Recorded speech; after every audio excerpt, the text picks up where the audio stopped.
kita, tentu pertanyaannya, kenapa ayat itu tidak berbunyi langsung wa ma khalaqatul jinna wal insa illa liya'budun?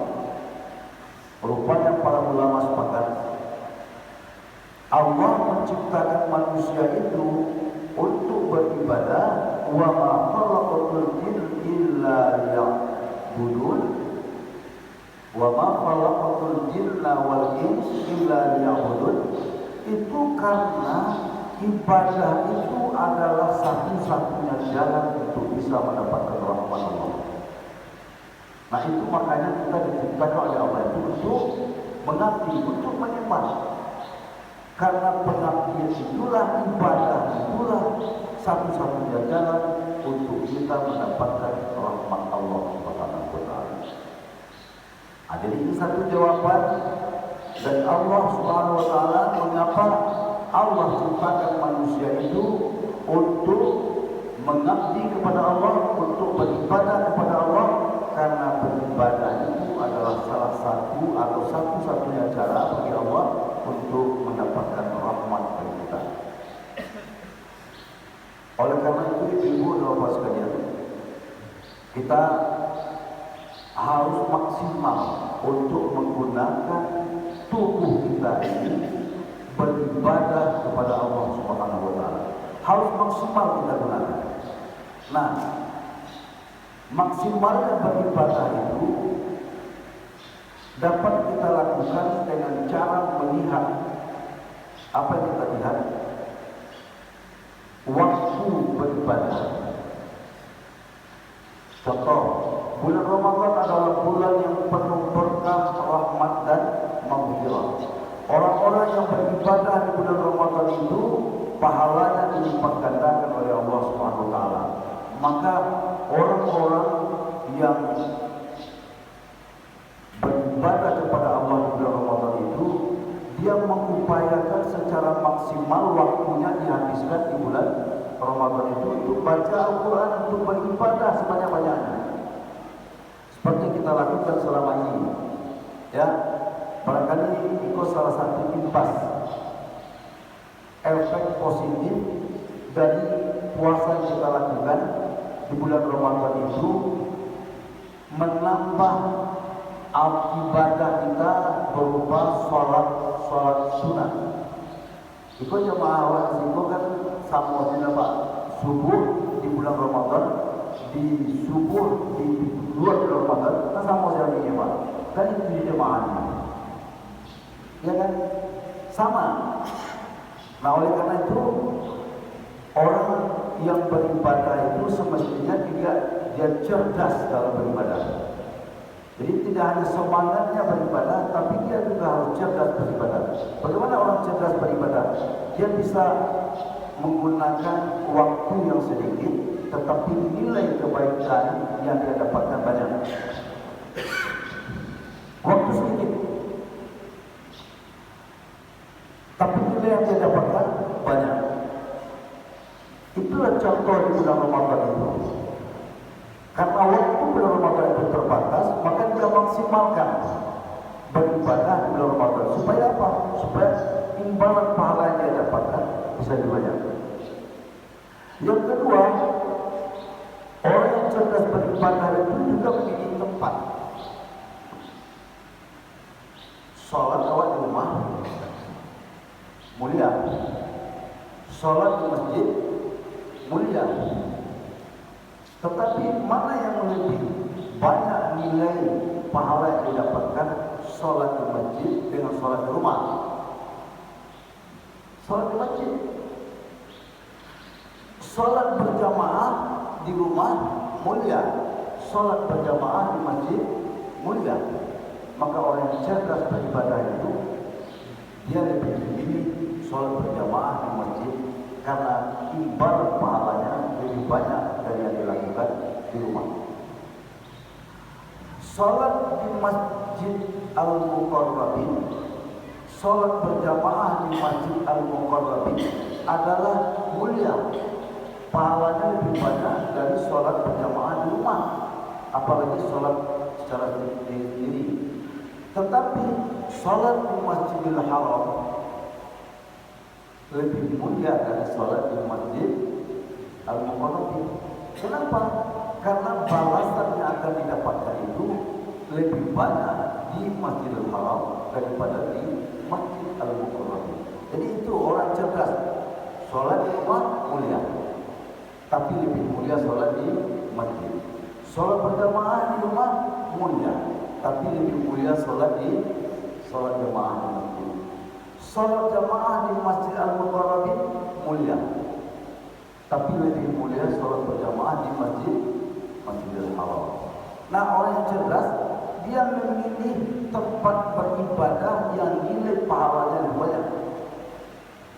Makanya orang berlomba, bermaju, berjuang dengan sekuat tenaga, waktu dan pikiran untuk bisa beribadah sholat berjamaah di Masjidil Haram.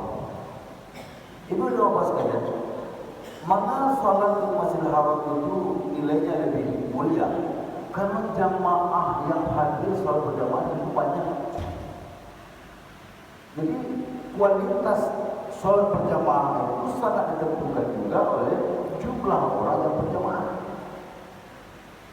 Ya, sholat berjamaah itu nilai pahalanya 27 kali lipat. Apa itu? 27 kali lipat imbal pahalanya.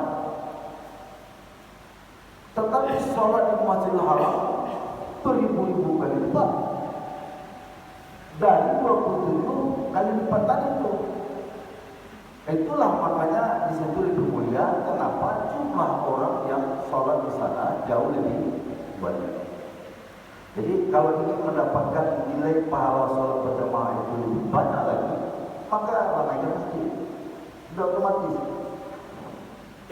Di rumah kita sholat berjamaah suami dengan istri dinilai 27 derajat karena berjamaahnya.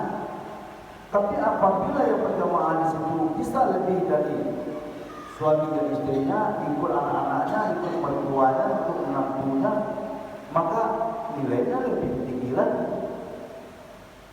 Begitu juga sholat berjamaah di Masjid Al-Mukarrabin.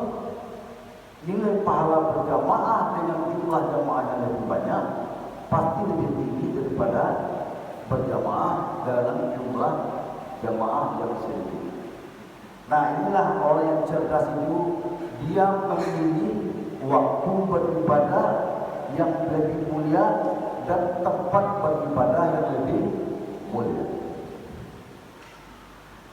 Yang ketiga yang harus dilakukan oleh kita ini di samping semangat beribadahnya, cerdasnya beribadah, yang ketiga adalah istiqomahnya beribadah.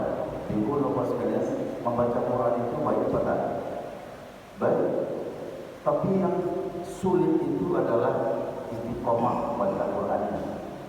Sholat berjamaah itu baik pada baik, tetapi yang sulit berjamaah itu. Berpikir itu sulit pada tidak sulit. Bisa aja di mana-mana kita berpikir, subhanallah, alhamdulillah, wa la ilaha illallah, wallahu akbar. Bisa aja di mana saja. Tapi yang sulit adalah istiqomah. Oleh karena itu, ulama besar Hasan Al-Basri mengajarkan kepada kita bagaimana agar kita itu tetap istiqomah. Maka diajarkan salah satu doa yang bunyinya adalah Allahumma anta rabbi farzuqnil istiqamah. Ini doa yang perlu kita hafal. Karena yang berat itu adalah istiqomahnya. Berjamaah tidak sulit, tapi yang sulit istiqomah berjamaah. Baca Quran tidak sulit, yang sulit adalah istiqomah membaca Quran. Laisa wa ta'ala membaca Quran. Bersedekah itu mulia. Bersedekah itu tidak sulit.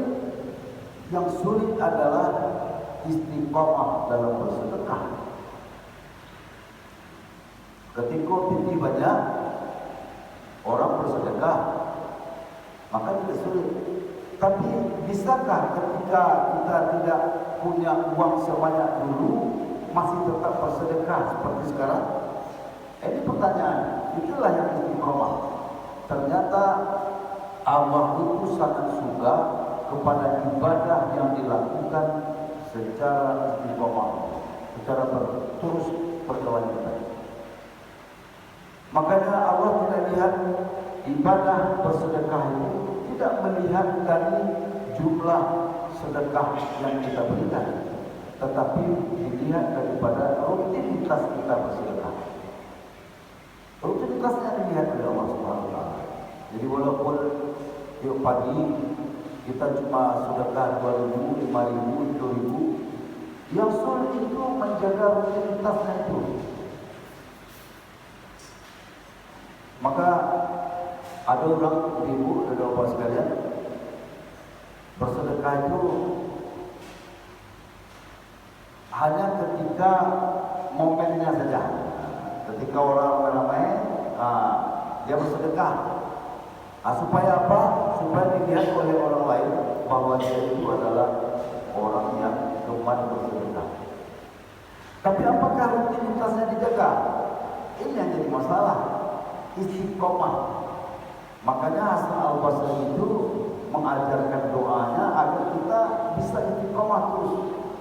Allahumma anta rabbi farzuqnil istiqomah. Ya Allah, Engkaulah Tuhanku, maka rezekikanlah kepadaku keistiqomahan.